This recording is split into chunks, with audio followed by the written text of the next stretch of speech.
So జనరల్‌గా కంటి ద్వారా వచ్చే సమస్యలు హెడేక్‌కి దారితీస్తాయి. వీటిల్లో కామన్‌గా గ్లాకోమా అంటారు. గ్లాకోమా అంటే కంటిలో ప్రెషర్ పెరిగిన దానివల్ల వచ్చే నొప్పి.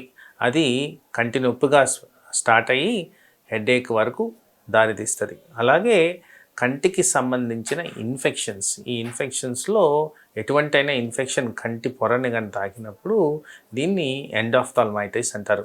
దీని ప్రెజెంటేషన్ ద్వారా కంటికి సంబంధించిన నరం ఏదైతే బ్రెయిన్ లోపలికి వెళ్తుందో దాని ఎఫెక్టివ్గా బ్రెయిన్ మీద ఒత్తిడి తీసుకొచ్చి హెడేక్గా ప్రజెంట్ అయ్యేదానికి ఆస్కారం ఉంది. అలాగే కంటి పొర మీద వచ్చే ఇన్ఫెక్షన్స్ అంటే స్క్లీరైటిస్ అంటాము, కంజక్టివైటిస్ అంటాము. కొన్ని సందర్భాల్లో ఈ ప్రజెంటేషన్స్లో తీవ్రత దాల్చినప్పుడు హెడేక్గా ప్రజెంట్ అయ్యేదానికి ఆస్కారం ఉంది. అలాగే కంటికి సంబంధించిన రక్తనాళాల్లో బ్లాకేజ్, అది ఆర్టీరియల్ బ్లాకేజ్ అవ్వచ్చు, వీనస్ బ్లాకేజ్ అవ్వచ్చు. ఆ కారణంగా కూడా మనకి హెడేక్ ప్రజెంటేషన్ వచ్చేదానికి ఆస్కారం ఉంది. ఇవన్నీ కంటికి సంబంధించే ఉంటాయి కాబట్టి తరచుగా కంటి ఎవాల్యుయేషన్ చేసుకొని ఆ హెడేక్కి ఏ కారణం ఉంది, దేని కారణంగా ఈ ఈ ఎఫెక్ట్ జరుగుతుందనేది మనము అడ్రస్ చేయగలిగితే ఆటోమేటిక్గా ఆ హెడేక్ని మనం కంట్రోల్ చేయగలుగుతాం.